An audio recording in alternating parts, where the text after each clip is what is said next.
Top 5 musicians who hated the Beatles.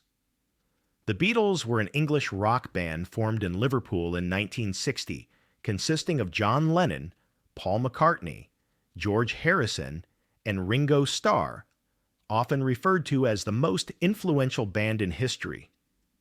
The Beatles revolutionized popular music with their innovative songwriting, harmonies, and cultural impact.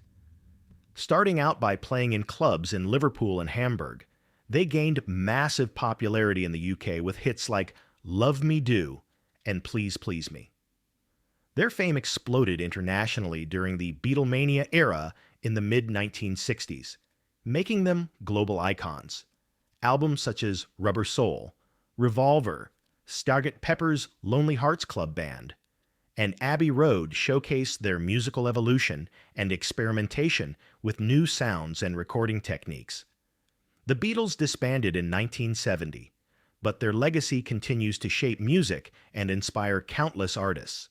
With over 600 million records sold worldwide, numerous awards, and a cultural influence that transcends generations, they remain a timeless symbol of creativity and unity through music. Despite the Beatles' iconic status in rock and pop music history, several renowned musicians have famously criticized them as overrated or outdated. Why Lou Reed despised the Beatles, the untold story. Lou Reed, the legendary frontman of the Velvet Underground, was never one to hide his opinions, especially when it came to music. While millions around the world adored the Beatles, Reed openly expressed his disdain for them, making it clear he saw their music as overly polished and lacking the raw edge he valued. To Reed, rock and roll was supposed to be dangerous, subversive, and unapologetically honest. The Beatles, in his view, represented the opposite: safe, radio-friendly pop packaged for mass consumption. In multiple interviews, Reed described the Beatles' songs as garbage and elevator music, remarks that shocked fans but reflected his deep-rooted artistic philosophy. Reed came from the gritty, avant-garde New York scene of the 1960s, surrounded by poets, artists, and experimental musicians. His work with the Velvet Underground, often under the mentorship of Andy Warhol, explored taboo subjects, drug use, sexual identity, urban decay that mainstream pop acts like the Beatles wouldn't touch. Reed saw the Beatles not only as musically different, but as part of a system he opposed. While they were embraced by the mainstream, playing sold-out stadiums and dominating charts, Reed's music was often marginalized, deemed too dark or controversial for radio play. This divide wasn't just about style, it was about ideology. To Reed, the Beatles symbolized commercialism in music, something he believed stripped rock and roll of its rebellious spirit. There was also a generational and cultural gap. The Beatles, despite experimenting with psychedelia and pushing some musical boundaries, maintained a clean-cut public image for much of their career. Reed and his bandmates, on the other hand, embodied a gritty realism, refusing to sugarcoat their art to please critics or censors. The Beatles' global fame, while deserved in the eyes of their fans, only reinforced Reed's belief that the industry rewarded accessibility over authenticity. However, Reed's dislike was not entirely without nuance. He acknowledged the band's musical talent and the production brilliance of albums like Sgt. Pepper's Lonely Hearts Club Band, but he felt their innovation still operated within a commercial framework. For Reed, true innovation required challenging the audience, even at the risk of alienating them, a philosophy the Velvet Underground lived by, even if it meant selling fewer records. In the end, Lou Reed's hatred of the Beatles was less about personal animosity and more about a clash of values. Reed fought for art that was uncompromising, provocative, and reflective of the darker truths of life. The Beatles, in his eyes, were the antithesis of that mission, While fans of both camps may debate the validity of his criticism, one thing is certain: Lou Reed never wanted to be the Beatles, and he was proud of it. Why Quincy dissed the Beatles? When Quincy Jones speaks, the music world listens. As one of the most influential producers and arrangers in history, working with legends like Michael Jackson, Frank Sinatra, and Ray Charles, Jones has earned the right to critique. But in 2018, he shocked fans when he unleashed an unfiltered opinion about the Beatles, calling them the worst musicians ever in an interview with Vulture. His comments ignited a media storm and sparked heated debates among music lovers worldwide. Jones's criticism stemmed from a personal encounter in the early 1960s. He recalled working with the band during their early days and being unimpressed with their musical skills. "They were no-playing mother-fours," he said bluntly, recounting that during one recording session, Paul McCartney struggled to play bass in time, and Ringo Starr's drumming was so inconsistent that Jones replaced him with a session drummer, Ronnie Verrell, to finish the track. To Jones, the Beatles were charming personalities, but far from the musical geniuses the public adored at that time. Part of Jones's disdain also came from his perspective on musicianship. Coming from a background steeped in jazz, big band, and classical arrangements, Jones valued technical precision and deep musical knowledge. He had worked with virtuosos who could sight-read complex charts and improvise flawlessly. By comparison, the Beatles were largely self-taught, relying on instinct, creativity, and studio experimentation rather than formal training. While this approach birthed some of the most beloved songs in history, it clashed with Jones's high technical standards. It's important to note that Jones wasn't dismissing the Beatles' songwriting. In the same conversation, he admitted they were the greatest songwriters who ever lived, but insisted their musicianship didn't match their compositional brilliance. In his eyes, producer George Martin, often called the fifth Beatle, was the one who elevated their raw ideas into polished masterpieces, using orchestration and arrangement techniques beyond the band's own capabilities at the time. Jones's comments also reflected a generational divide. The Beatles revolutionized popular music by breaking away from traditional structures and embracing experimentation. For Jones, who came from a tradition of disciplined musicianship, their free-spirited approach might have seemed unrefined, even amateurish. His critique, while harsh, was rooted in his belief that mastery of one's instrument was non-negotiable for greatness. The backlash to his statements was swift, with fans and fellow musicians defending the Beatles' legacy. Some argued that technical skill was not the sole measure of artistry, pointing out that their emotional impact, innovation, and cultural influence were unmatched. Eventually, Jones publicly apologized to Paul McCartney and Ringo Starr, admitting that age and candidness had gotten the better of him. Still, the controversy remains a fascinating chapter in music history, a reminder that even legends like Quincy Jones aren't immune to strong, polarizing opinions, especially when it comes to the Beatles. Why Reznor never got the Beatles? Trent Reznor, the creative force behind 9 Inch Nails and one of the most influential figures in industrial rock, has never shied away from challenging musical norms or from challenging sacred cows in popular music. While the Beatles are almost universally praised as the pinnacle of rock innovation, Reznor has openly admitted he never felt a connection to their music. His reasons reveal a deeper divide between the rebellious ethos of alternative rock and the polished, often idealized world of classic pop. In interviews, Reznor has described the Beatles' sound as something that simply didn't resonate with him growing up. Born in 1965, he came of age musically during the 1970s and early 80s, a time when punk, post-punk, and emerging electronic music were redefining what rock could be. For Reznor, The Beatles represented an older generation's taste: bright melodies, cheerful harmonies, and a kind of perfect pop sheen that felt distant from the raw emotional landscapes he sought in music. Part of his disconnect was rooted in aesthetics. Reznor's artistry thrives in exploring darkness, emotional pain, inner turmoil, and the confrontation of uncomfortable truths. The Beatles, even at their most experimental during Sgt. Pepper's or the White Album, rarely embraced the unfiltered intensity that Reznor found compelling. He saw their work as clever and groundbreaking in its time, but still operating within the safe confines of mainstream appeal. Reznor also came from a very different production philosophy.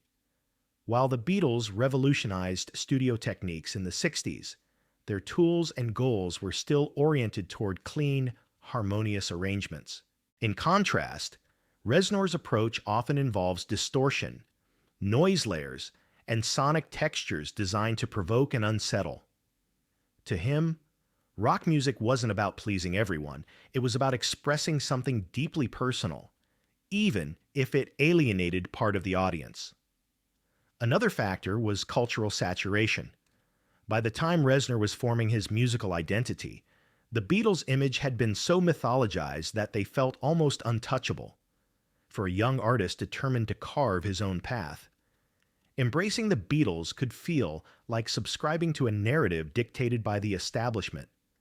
Reznor's rejection wasn't necessarily about denying their influence. It was about refusing to let that influence define his own artistic voice.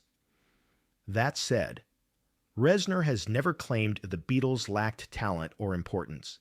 His critique is more about personal taste and artistic alignment than technical ability. He respects their role in shaping modern music, but insists their work didn't speak to him on an emotional level.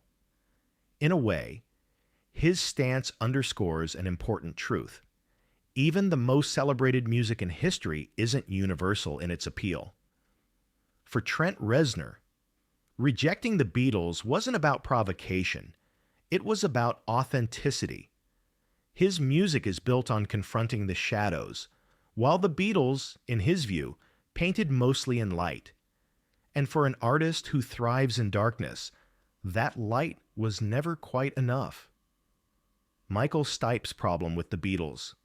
Michael Stipe, the enigmatic frontman of REM, has long been known for his thoughtful, often contrarian takes on music and culture.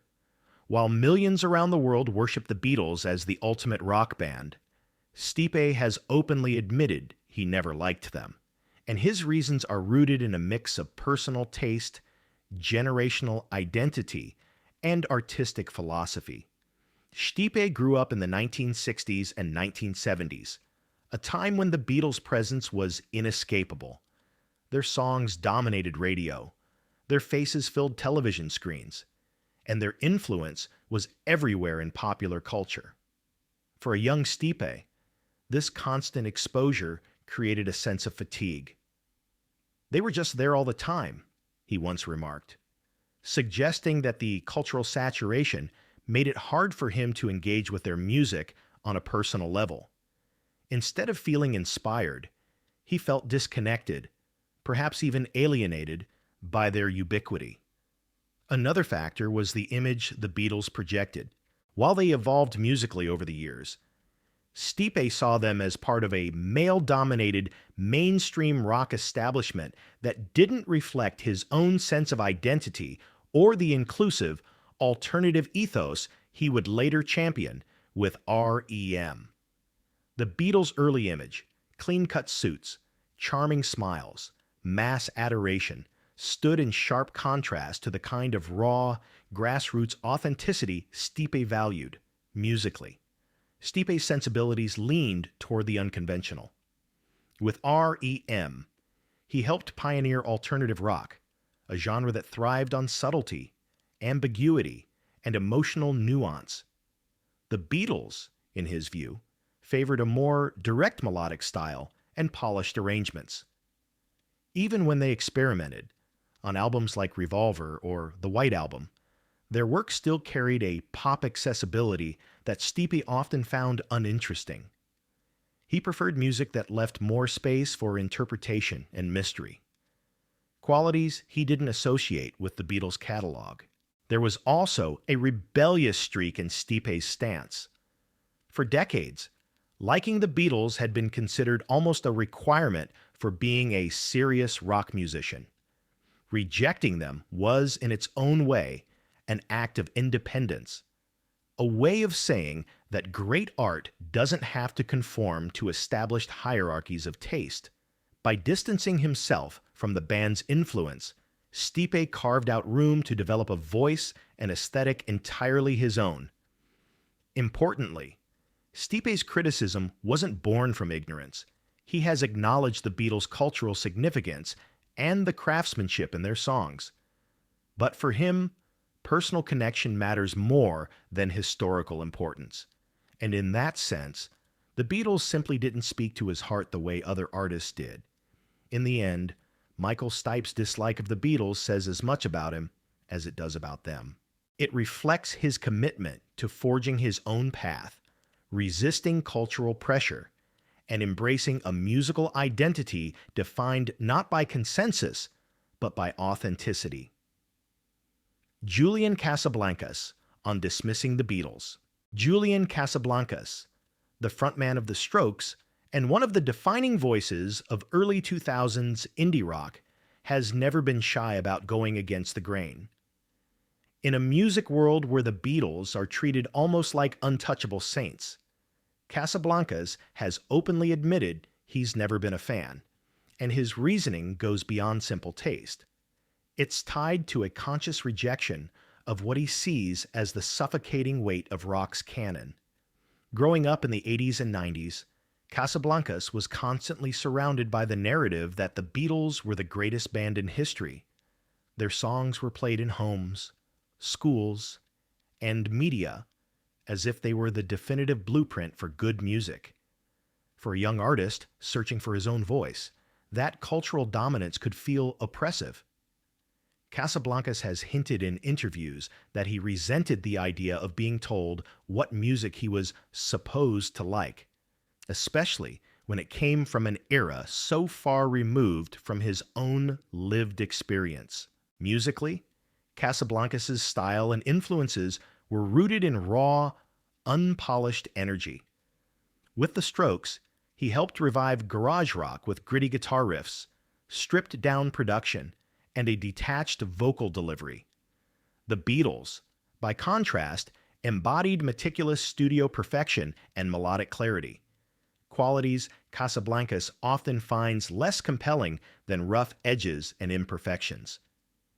Even their later experimental work, he has suggested, still carried an aura of clean, establishment-approved artistry that didn't align with his vision of rock as rebellious and street-born. There's also the generational factor. For Casablancas and many of his peers, the Beatles belonged to their parents' or even grandparents' era.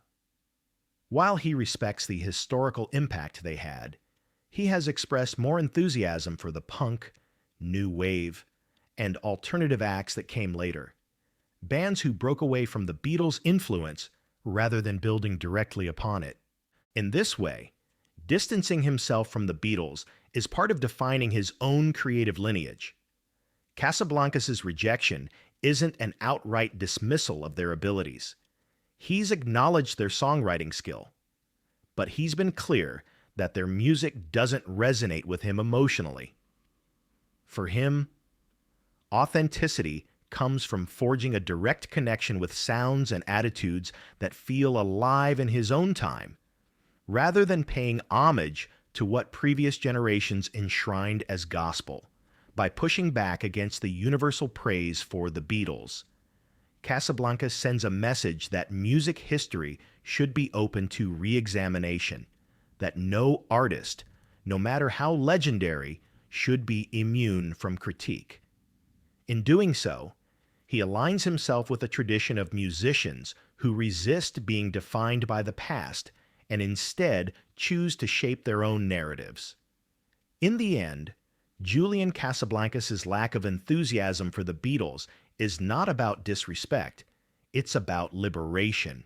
It's about freeing himself from a cultural script he never agreed to follow and making space for the raw, immediate, and imperfect sounds that truly inspire him. The Beatles' timeless legacy. The Beatles' musical legacy is nothing short of monumental. Emerging from Liverpool in the early 1960s, they not only redefined rock and pop, but also reshaped the very fabric of modern music. Their unmatched ability to blend catchy melodies with innovative arrangements created a catalog that continues to inspire artists across genres, from rock and folk to hip-hop and electronic music. Albums like Revolver, Sgt. Pepper's Lonely Hearts Club Band, and Abbey Road pushed the boundaries of studio production, pioneering techniques still used today. Lyrically, they evolved from simple love songs to profound reflections on life, society, and human emotion. Beyond music, the Beatles influenced fashion, youth culture, and even social movements, embodying the spirit of change in the 1960s.